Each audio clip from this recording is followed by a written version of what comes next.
Bonjour et bienvenue sur Radio Cesseur, votre podcast quotidien sur l'actualité cyber du mardi 10 décembre 2024, épisode 120. Je suis Marc-Frédéric Gomez, en direct d'Île-de-France. J'espère que vous allez bien. La migration vers le nouvel hébergeur est enfin terminée, donc c'est une excellente nouvelle. Au programme aujourd'hui, focus sur le projet Badram, une menace émergente liée au module mémoire malveillant. Découvrez comment des DRAM compromises peuvent manipuler les processeurs modernes du type AMD et contrôler toutes les protections avancées comme le AMD SEV-SNP. Je répondrai à la hotline des auditeurs. Merci à vous tous et à vous toutes de m'écouter tous les jours. Bien entendu, vous retrouverez tous les liens qui m'ont permis de créer cet épisode dans la description de celui-ci. Toujours donner ses sources, c'est la base en cybersécurité. Alors, aujourd'hui, je vais vous parler d'une vulnérabilité qui a son propre site web. Donc, ça veut dire que c'est déjà une vraie vulnérabilité. Si une vulnérabilité n'a pas son propre site web, on va dire que c'est une vulne parmi tant d'autres. Badram, cette vulne qui va faire du bruit, mais revenons d'abord sur quelques concepts pour bien appréhender ce dossier. On sait tous que les ordinateurs modernes s'appuient sur un processeur, ce qu'on appelle une CPU, pour effectuer des calculs sur la mémoire DRAM, le Dynamic Random Access Memory, pour stocker le code et les données nécessaires à leur fonctionnement. Ouais, j'avoue, j'ai osé, hein. Je me suis posé la question quand j'ai fait l'épisode. Mais lors du démarrage, le processeur, qu'est-ce qu'il fait ? Il va toujours interroger ses modules DRAM pour connaître leur taille, vitesse et configuration. Et c'est là qu'intervient la vulne. Badram va rentrer en action parce qu'une étude récente a mis en évidence une vulnérabilité peu explorée. Ces modules mémoire malveillants, surnommés Badram, qui peuvent transmettre des informations erronées au processeur compromettant la sécurité des systèmes. Il y a une vidéo qui va être donnée dans le lien de l'épisode, qui est aussi sur le lien du site de la vulnérabilité Badram. C'est lunaire. On va faire croire à une DRAM qui fait 16 Go, qu'elle en fait 32. Mais dedans, on peut mettre du code et on peut exécuter du code. C'est terrible parce que c'est une découverte qui va révéler une faiblesse hyper importante dans ces technologies de sécurité des processeurs. Et elle va poser un défi qui n'est pas prêt d'être résolu dans l'immédiat. Surtout dans les environnements cloud. Alors, je vous propose de rentrer dans les détails de cette exploitation. Ça se fait en 3 étapes. La première étape, on va faire une compromission des modules mémoire. Les attaquants vont exploiter la puce SPD, ce qu'on appelle le Serial Presence Detect. C'est un composant intégré dans les modules DRAM qui informe le processeur sur les spécifications mémoire au démarrage. En modifiant cette puce à l'aide d'équipements accessibles pour moins de $10, vous allez voir dans la presse d'ici quelques jours, on va en parler, comment compromettre avec cette vulnérabilité Badram avec des composants à moins de $10. Les attaquants vont pouvoir amener le processeur à interpréter des informations incorrectes. Et l'exemple le plus terrible qui montre, c'est que le module peut prétendre avoir une taille ou une configuration différente, créant des adresses dites ghost, fantômes, qui vont mapper discrètement des régions existantes de la mémoire. Qui dit mapper discrètement des régions de la mémoire veut dire qu'on va aller récupérer de l'info. Ensuite, l'étape numéro 2, on se met à la recherche d'alias dans la mémoire. Les attaquants vont utiliser des outils ultra spécialisés pour identifier ces alias en mémoire. Ces alias, c'est quoi ? Ce sont des adresses CPU différentes qui pointent vers le même emplacement physique en DRAM. Et les analyses qui vont pouvoir être réalisées rapidement, en quelques minutes seulement, on ne parle pas de passer des analyses à lire un dump mémoire qui pourrait durer des heures, voire des jours. Et à l'aide de techniques automatisées, ils ont démontré lors du POC qu'une fois ces alias identifiés, ils servent de base pour contourner les mécanismes de protection du processeur. Ça veut dire que vous avez accès à tout le processeur et à tout ce qui est en RAM. Et enfin, la dernière étape, c'est celle qui nous intéresse le plus, c'est le contournement des contrôles d'accès. En exploitant ces alias mémoire, les attaquants peuvent contourner les protections d'accès mis en place par le CPU, tels que les mécanismes d'isolation ou de segmentation. Vous voyez où on va venir. Cela va leur permettre non seulement d'accéder à des données sensibles, de manipuler le comportement des applications ou de faire planter le système. Mais surtout, on va pouvoir récupérer tous les mots de passe de déchiffrement en clair qui sont dans la RAM. Et il y a des impacts qui ont été observés, et c'est l'atteinte à la confiance dans les environnements cloud. Et là, on n'est pas du tout dans une vente ou dans une publicité. Cette vulnérabilité, Badram, va affecter particulièrement les environnements de cloud computing où les données sensibles des utilisateurs sont fréquemment stockées et manipulées. Il faut savoir que les attaquants ont démontré que cette méthode permet de contourner toutes les technologies à base de AMD Secure Encrypted Virtualization, ce qu'on appelle le SEV. Mais c'est pire.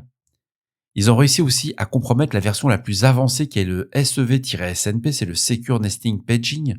Et c'est une technologie qui est conçue pour isoler et chiffrer la mémoire des machines virtuelles, donc toutes nos VM, qui est un palier de sécurité dans le cloud. Ça veut dire que si vous avez des hyperviseurs AMD, et bah, avec cette vulnérabilité, vous allez pouvoir, si vous montez sur le superviseur, il y a quand même des conditions, hein, bah, vous allez pouvoir lire le contenu chiffré de la mémoire d'une VM protégée, insérer des backdoors dans des VM en compromettant leur intégrité, falsifier des rapports d'attestation à distance, sapant la confiance dans les garanties de sécurité fournies par SEV. Alors pour rappel, on appelle les rapports d'attestation à distance des mécanismes permettant à un système, par exemple, une machine virtuelle ou un serveur, de prouver à une autre entité, comme un client, un administrateur ou un service distant, qu'il est dans un état sécurisé et conforme à des exigences prédéfinies. Cela est particulièrement utilisé dans les environnements où la confiance est essentielle, comme le cloud computing ou les infrastructures critiques. Mais voyons maintenant les outils et techniques spécifiquement utilisés. Dans les étapes de l'attaque que je vous ai détaillées, ces trois fameux steps, il y a plusieurs outils. Le premier, c'est la puce SPD. C'est un composant qui est intégré au module DRAM, modifié pour transmettre des configurations erronées au processeur. Donc ça veut dire que physiquement, il faut être sur la pétoire, hein. On ne fait pas ça à distance, hein. L'alias en mémoire, ce sont des outils d'analyse qui vont permettre de trouver des mappages multiples, c'est ces fameux alias, en quelques minutes. Et à partir de là, ça va pouvoir faciliter le contournement de toutes les protections de la CPU. Et la bad RAM primitive, c'est cette fameuse technique qui va former la base des attaques, notamment des attaques de type replay, donc c'est de la relecture, et ça va démontrer dans les environnements protégés par SEV et SNMP. Alors, bien entendu, les équipements pour mettre en place cette vulnérabilité sont tous accessibles facilement dans n'importe quel marketplace. On ne va pas dans le on va pas dans le dark web, hein. On va pas chercher ça sous le manteau. Non, non. Ça s'achète chez n'importe quel fournisseur d'électronique. Et il faut voir que ça va coûter moins de 10 $. Donc c'est une attaque qui est particulièrement accessible sur le composant, on va dire, sur l'arme. On a accès à l'arme pour moins de 10 $, mais il faut avoir accès à la pétoire. Donc si vous travaillez dans un data center, etc., vous faites partie des gens qui peuvent être ciblés. Mais ce que je vous propose surtout, c'est dans le lien de l'épisode, c'est de voir une démonstration en vidéo. Il n'y a pas mieux que cette vidéo. C'est là que je vois la limite du podcast. Quand on regarde la vidéo, ils vont prendre un module mémoire qui fait 16 gigas, puis ils vont le faire passer à 32, quoi. Ils vont faire croire, grâce à Badram, que ça va passer à 32. Alors, c'est disponible sur le site badram, badram.eu. Et comment un attaquant va utiliser cette vulnérabilité pour capturer le contenu d'une région mémoire protégée par SEV-SNP, c'est-à-dire c'est le plus haut niveau de protection qu'on a sur AMD. Et il va le rejouer plus tard. Et ce type d'attaque qu'on appelle du replay constitue vraiment le socle de tous les scénarios les plus avancés. On peut insérer des backdoors, on peut manipuler les données critiques dans les environnements cloud. Alors bien entendu, le fondeur AMD a réagi en publiant des mises à jour de firmware destinées à améliorer la validation des configurations mémoire au démarrage du processeur. Mais l'ampleur de l'impact, il est plus que préoccupant, parce que quand on travaille chez un hébergeur, quand vous avez 10 pétoires, on sait tous faire de la mise à jour de firmware sur des processeurs. Mais quand vous avez plusieurs dizaines, voire plusieurs centaines de milliers de machines qui vont s'appuyer sur ces processeurs, il va falloir faire des coupures de service, il va falloir basculer tout ça en temps et en heure. C'est pas facile. Bref, si vous avez des processeurs AMD sur vos hyperviseurs, il faut patcher. Mais vraiment patcher. Ou sinon, interdire l'accès physiquement aux machines et uniquement sous contrôle vidéo.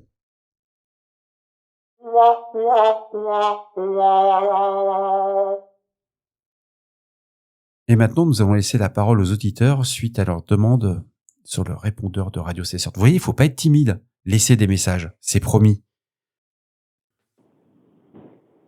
Oui, bonjour, voilà, je m'appelle Nicolas, je découvre depuis peu votre podcast et je tenais vraiment à vous remercier par rapport à son contenu qui est très très enrichissant et moi qui suis sur la partie informatique, ça me permet de gagner beaucoup de temps sur la veille.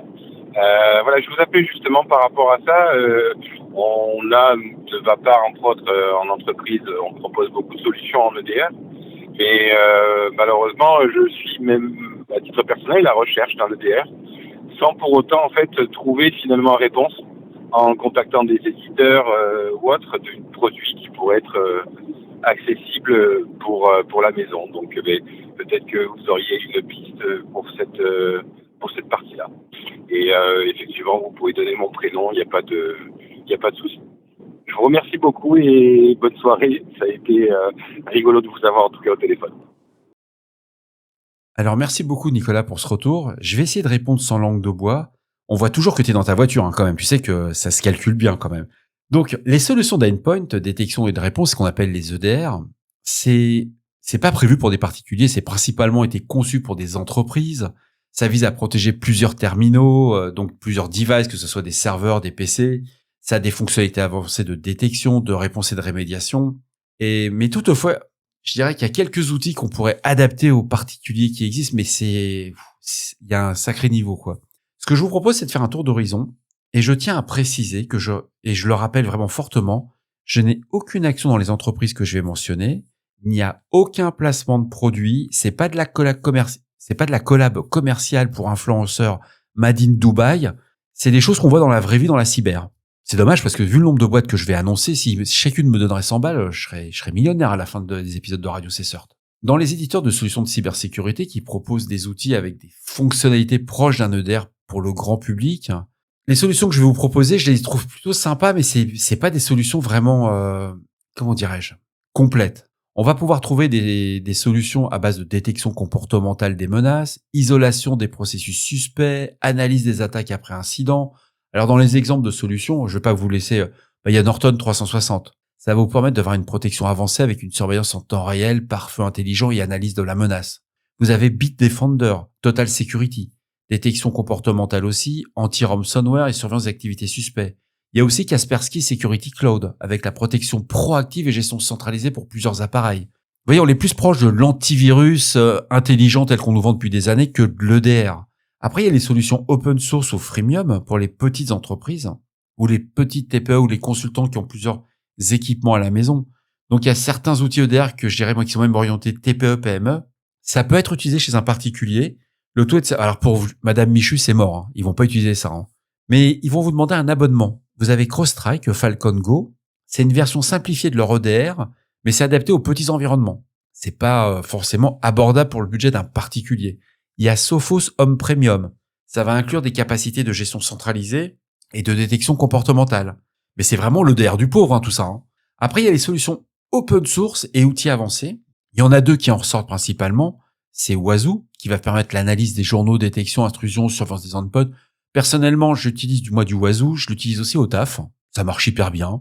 C'est la solution pour rentrer en maturité sur les EDR. Quand on ne connaît pas ce que c'est qu'un EDR réellement, on prend du Wazoo.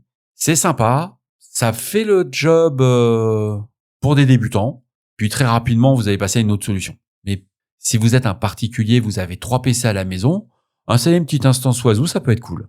Après, il y a Velociraptor. Bon, alors ça, c'est un peu plus différent, c'est une plateforme d'analyse, de sécurité et de réponse pour les endpoints. Ça va vraiment dépendre du niveau de, comment dirais-je, d'emmerdement que vous souhaitez avoir à la maison le soir en rentrant. Parce que c'est pas des solutions simples, tout ça. C'est-à-dire que vous allez le mettre en place, mais un Wazoo, pour qu'il soit hyper efficace, faut un Splunk derrière. Parce qu'il faut générer les tableaux de bord par rapport au log, à tout ce qui va remonter sur les différents PC de la maison. Et c'est pas tout le monde qui va faire ça, moi, j'y crois moyennement. Hein. Après, il existe quelques alternatives. Si vous recherchez des solutions performantes en tant que particulier, mais beaucoup moins complexes que des EDR, il y a des suites de sécurité intégrées. Et c'est largement suffisant. Vous avez des protections avancées contre les malwares, les ransomware, une gestion centralisée pour plusieurs appareils, une surveillance des comportements inhabituels. Si on prend le cas d'aujourd'hui de Microsoft Windows Defender, quand vous mettez toutes les options en route, que vous l'utilisez de façon, je dirais, avancée, la solution n'est pas si mauvaise que ça. Hein. Mais pour moi, la conclusion, c'est que les véritables EDR sont principalement vraiment conçus et créés pour les boîtes, quoi, pour des grandes entreprises avec des parcs informatiques conséquents. Vous avez 50 postes, ouais, c'est super rentable. Un particulier qui a 50 postes, c'est pas courant. Surtout 50 postes qui tournent en même temps. Des alternatives robustes doivent exister pour les particuliers, mais non, il n'y a pas beaucoup de solutions. C'est une vraie question piège que tu m'as posée, Nicolas. Franchement, je m'attendais... ça aurait été plus sympa que tu me poses une question sur un EDR pour une boîte, mais bon, c'est le truc. Ce que je... pas recommander, mais les solutions qui seraient intéressantes à creuser, c'est Sophos Home Premium ou Bitdefender qui peuvent être adaptés. Pour un usage plus avancé, des outils open source comme Wazoo, pour moi, c'est la solution. Si vous êtes un petit peu geek, vous êtes très open source, vous avez du Linux à la maison, ouais, prenez du Wazoo, quoi. Et puis alors je vais pas faire de la publicité, mais il y a un éditeur qui existe en France. Il est français et ça vaut vraiment la peine de le regarder. C'est Arfanglab. Ils ont une solution qui est abordable, aussi bien pour des TPE, PME. Alors c'est très pro, hein. C'est pas du tout consacré aux particuliers, mais ils ont un avantage. Leur solution, elle est on-premise ou dans le cloud nuagique. C'est au choix. Soit vous décidez d'avoir toute votre analyse de la menace dans le cloud de vos EDR, soit au contraire, vous déployez l'EDR de Arfanglab. J'ai pas d'action, donc pour les autres éditeurs français, je suis désolé, mais c'est une solution que j'ai évaluée, testée, et ouais, ça marche. Et puis c'est du Made in France, zut. On met nos solutions à nous. Hein. Bonjour, Monsieur Yildiz, responsable SecOps Vinci Autoroute. Juste un petit message d'encouragement. J'apprécie beaucoup votre travail, votre podcast. Et j'ai beaucoup apprécié le podcast sur le framework SIM3 de ce dimanche, je crois. Et donc, voilà, c'était juste pour un petit encouragement. Ça fait mon écoute sur mon trajet pour aller au boulot. Donc, c'est très bien. Continuez ainsi. Et voilà, donc comme je disais, j'apprécie beaucoup le podcast sur le SIM3 et ça serait bien d'avoir un petit peu plus de podcasts de ce genre plutôt que de lister les vulnérabilités tous les jours. Voilà. Donc merci et bon courage. Alors merci beaucoup pour tous ces encouragements, ça fait super plaisir, ça fait chaud au cœur. Vous n'avez pas idée comment un encouragement vous donne envie de continuer à faire les épisodes. Donc merci. J'ai trouvé hyper cool de savoir que tout ce contenu avait trouvé un écho auprès de toute cette communauté et surtout en particulier auprès de vous. Mais vous avez tout à fait raison. La lecture des vulnérabilités peut parfois ressembler à un moment de solitude. Moi je dirais pénible. Quand on dit que la CV 2024 42 15 blablabla, qu'il y a tel truc CVSS, c'est vrai que ça c'est pas sexy comme discours. Mais c'est une étape essentielle pour rester à jour dans notre domaine. Et puis surtout, c'est le seul moyen qu'on a de savoir si une vulnérabilité vaut la peine ou pas d'être corrigée. Cela dit, j'entends bien que la remarque et votre remarque surtout, et je vais en tenir compte. Et pour répondre à vos attentes, je vais essayer de proposer des actualités du week-end qui creusent davantage certains sujets avec des analyses vraiment plus en profondeur. Le coup de SIM3 était un essai. J'ai déjà pas mal d'idées en tête pour aller dans cette direction. Je verrais bien le côté, soit de faire le samedi le récap de la semaine, ce qui pourrait être pas mal, ça nous éviterait ça serait une autre façon d'écouter le podcast. Mais c'est là que la vidéo va rentrer en ligne de compte. Parce que la formule que je voudrais, c'est de faire que le podcast, je l'enregistre, la vidéo qui s'allume pour ceux qui veulent voir de la vidéo, ouais, pourquoi pas. Je pense que c'est pas Brad Pitt que vous allez voir les filles, hein. C'est Pépé, hein. Il a dépassé les 50 berges. Hein. Et mais le fait de combiner de la vidéo avec des démonstrations et faire des carousels. Alors des carousels, c'est ce qu'on appelle faire des slides sur les réseaux sociaux. Mais pas des slides pour mettre du texte, non, c'est pour juste expliquer comment ça fonctionne, voici les impacts, voilà où on peut le faire. C'est ça que je suis en train de voir. Et c'est juste une question de bande passante. C'est comment faire pour que ça soit fluide et que je sois sûr que quand je vous annonce le premier épisode, je vais pouvoir faire les autres. C'est comme j'ai fait ces 120 épisodes de podcast. J'avais prévu dans mon emploi du temps, j'avais prévu tout le montage, tout le matériel. Et dans les petits secrets que je vais vous confier, ça fait quand même 2 ans que je prépare le truc, quoi. Ça s'est pas fait en 30 secondes, hein. Mais en tout cas, merci beaucoup pour tous ces retours, pour votre confiance. Je suis hyper ravi d'échanger avec vous tous et en particulier pour continuer à améliorer ce podcast qui est votre podcast. C'est pas mon podcast, hein, c'est votre podcast. Laissez-moi un message. Ne soyez pas timide. Vous voyez, il n'y a pas de questions qui seront hors sujet ou pas. J'y répondrai le mieux que je peux et quand je sais pas, je dirai, je sais pas. Et voilà, cet épisode de Radio Cesseur du mardi 10 décembre touche à sa fin. Il est 22h30.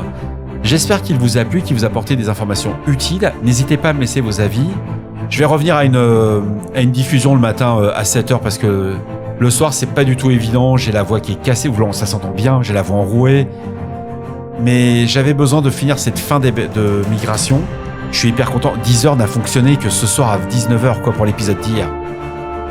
N'oubliez pas que si vous avez des questions, des suggestions de sujets que vous souhaitez voir abordés dans de prochaines émissions, laissez-moi un message. C'est promis, je décrocherai pas. J'ai perturbé Nicolas quand je l'ai décroché.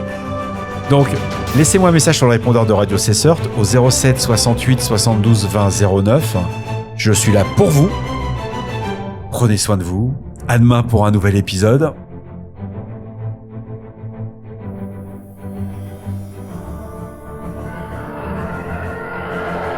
Au revoir.